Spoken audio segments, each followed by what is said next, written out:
Warning: this video includes spoilers for the Make Your Mark special, as well as the Discord comics, so go check those out if you haven't already. Hello everybody, I am Lightning Stripe, and to ask the question in everyone's head, who the hey is that Alicorn?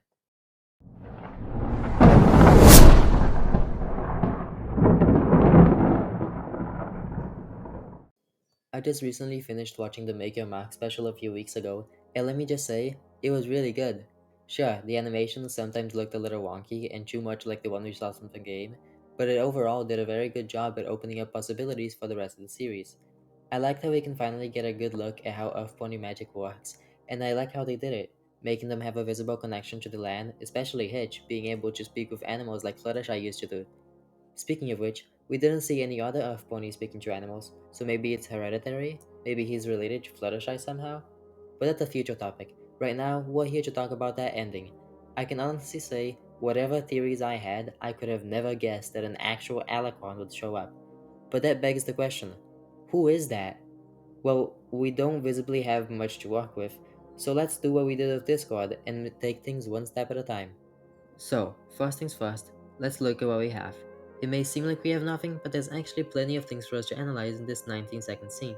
In the first frame, we see a reflection of Maritime Bay, much like we saw the Pegasi use in Zephyr Heights to show the news as well as Pip's live streams.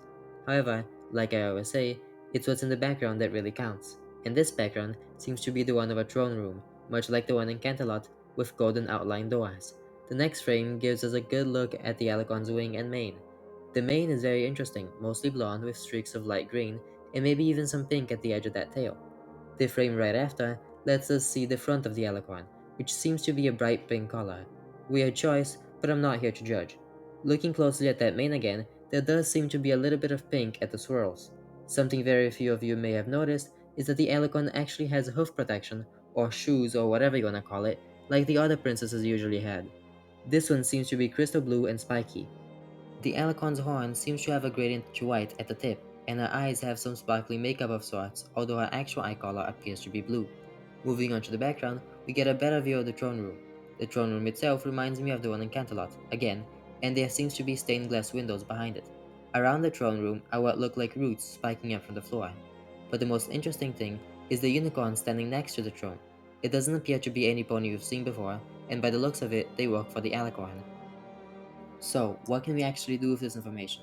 Well, I find it best to start slow, broad, and then slowly close in on the inside. This new Alicorn can either be a new character we've never seen before, or an old one from G4. Let's go with the first choice, that it's a new character, and see where that leads us. If this is indeed a new character, just the fact that it's an Alicorn tells us something. You see, there's only one way to become an Alicorn, absorbing magic from all three tribes.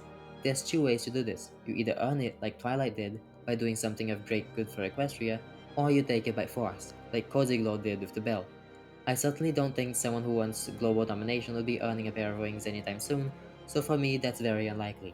The second choice makes much more sense, and fits what we see of the character much better. They stole that power from somewhere. This power could have come from many places, but the most likely one of them is the bell, which we see is still around, although it's now probably somewhere underneath the new Crystal Bright House. They could have absorbed the magic from it many years ago during the time skip, which would also make the fact that Argyle find it much more plausible, since after absorbing the magic, the Alicorn would have no need of it. However, there is another possibility, one that we see true in G4, Flurry. Now, I'm not saying this is Flurry, but maybe that they became an Alicorn from birth like she did. If this is indeed true, then this new Alicorn would have to be related to her in some way. This is further supported by the credits. And yes, I read the credits. All of it. What can I say? When I'm thorough, I'm thorough. Speaking of which, did you know that if you slow down the entire Alicorn scene so it's 3 frames per second, the clip becomes 3 minutes and 19 seconds long? I'm completely fine. Anyways, the credits address her as the Shadow or Shadowy Alicorn, depending on the language, which should ring a bell. I'm thinking one possibility is that this new Alicorn grew annoyed with Flurry, who was probably her mother based on how long Alicorns live, and she never used her power to control others. She most likely felt that, as an Alicorn, they were superior, and after some time, took on Sombra's role and goal to control. She could have waited for Flurry to also pass away, but I find it more likely that she trapped her somewhere else and forcibly took control. However, when the crystals were put in place, this would mean that magic would start to waver as ponies became more and more tense. Based on how things are now, The Alicorn most likely tried to take control by pitting the tribes against each other, and then appearing in the chaos to command them all to do her bidding. This plan probably backfired as magic began to waver and disappear. This will also support why she only showed up now that all the magic is back, instead of taking control while the tribes are defenseless. She needs magic herself in order to have complete control over everybody else. I'm liking how this is going. It would make a very cool fanfic. Hey Thunder, write that down. Maybe I'll work on it later. Anyways, this may be a cool possibility, but it's not the only possibility. The theory I just talked about was an idea I had before I read the recent Discord comics, and they give us a slightly different story. You see, in the comics, Discord gives us a little story time about how the crystals came to be, and he explains how it was all due to a strange unicorn who began spreading ideas about certain tribes being better than others. This caused tensions to rise between the tribes, and later on, things escalated, though Discord doesn't give us much information on what he means by that. Now, I know I said that they mention her as a unicorn, but we only see her images of her with a cloak on, which she could be using to hide her wings, just like a certain brony used to do. But anyways, based on this, I believe that this mysterious Alicorn somehow sucked out the magic of the tribes, similarly to how Cozy attempted to do, but instead of draining the magic into Limbo, she injected it all into herself, turning her into an Alicorn, something I believe that the main six somehow missed. When things escalate, the main six create the Unity Crystals, and the rest is history. This mysterious Alicorn has been hiding away using her increased lifespan as an Alicorn, and has been living under our noses this whole time. The only thing that bugs me is the fact that she was able to do it, and yet we're led to believe that all other Alicorns are long gone. At first, I thought maybe the Alicorn returned sometime later and was able to trap the princesses, but if so, wouldn't this could have stopped her?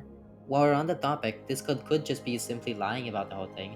He does seem to have taken quite a beating, losing a talon finger as well as a horn, but more on that in a later video. Another thing, as I always say, is that the comics aren't always canon. However, these new issues seem to align very well with the G5 world for them not to be. But what do you think? Could this be Flurry Heart's lost daughter? Where did this mysterious unicorn from the comics come from? And could it be someone we know? All that and more in part 2. So leave your thoughts down below in the comments, don't forget to leave a like and subscribe, and as always, remember, friendship is magic.